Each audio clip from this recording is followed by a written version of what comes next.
हमें भारतीय सेना पर बहुत गर्व है।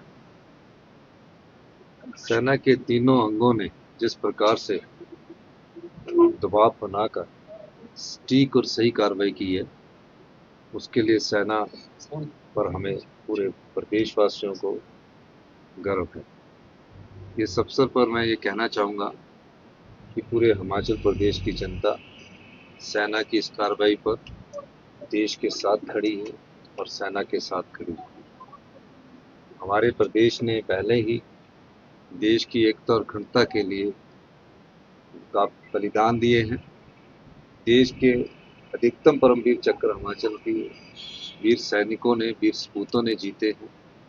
और इस जो पहलगाम पर जो आक्रमण हुआ था, पर्यटकों पर नृशंस हत्या की गई, उसका जवाब जिस प्रकार सेना ने दिया, हिमाचल की जनता भी इन पर गर्व महसूस करती है और पूरे प्रदेशवासी इस समय देश के साथ खड़े होकर एकजुटता और देश की एकता और अखंडता का परिचय दे रहे हैं। अपने हाई लेवल देश के संदर्भ में हाई लेवल मीटिंग इसलिए बुलाई है क्योंकि हमारा जो क्षेत्र है वो भी कुछ पाकिस्तान की सीमा के साथ जुड़ा हुआ है और हमने कहा है कि हमें जागरूक रहना है, घबराने की कोई बात नहीं, पर जागरूक रहना है।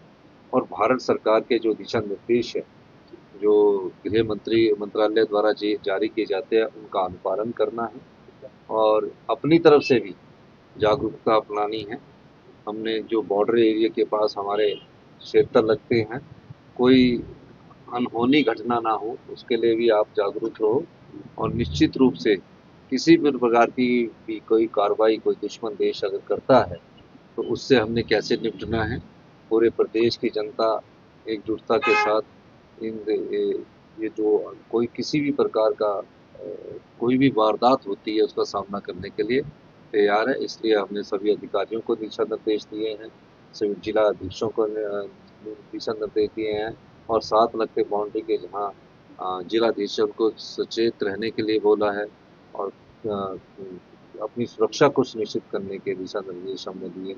और जो भी टेक्नोलॉजी के आधार पर हम इनपुट गैदर कर सकते हैं, उस टेक्नोलॉजी को भी मजबूत करने की बात कही गई है। और सोशल मीडिया के द्वारा कई बार भ्रामक प्रचार किया जाता है, उस भ्रामक प्रचार को जो दुश्मन देश के द्वारा किया जाएगा, उससे भी कैसे निपटना है, इस सब संदर्भ में हमने दिशा निर्देश दिए हैं। और आज शाम को इसके बारे में मॉक ड्रिल भी करने का प्रावधान किया गया। कार्यक्रम था तो वहाँ 4 से 5,000 लोग आने थे, लेकिन दिशा निर्देश ऐसे आए कि कहीं भी गैदरिंग ना हो, तो मैंने अपने कार्यक्रम को स्थगित किया है, रद्द किया है और उसको आने वाले समय में वहाँ दोबारा करूँगा। और हमने पूरी स्थिति और हिमाचल प्रदेश की जनता की सुरक्षा के बारे में मैं खुद सभी एसपी से भी इन टच रहा हूँ। तो कोई दिशा निर्देश नहीं है, पर जैसे ही होम मिनिस्ट्री दिल्ली की हमें कुछ बोलेगी, उसके बाद हम कोई चेंजिंग करेंगे।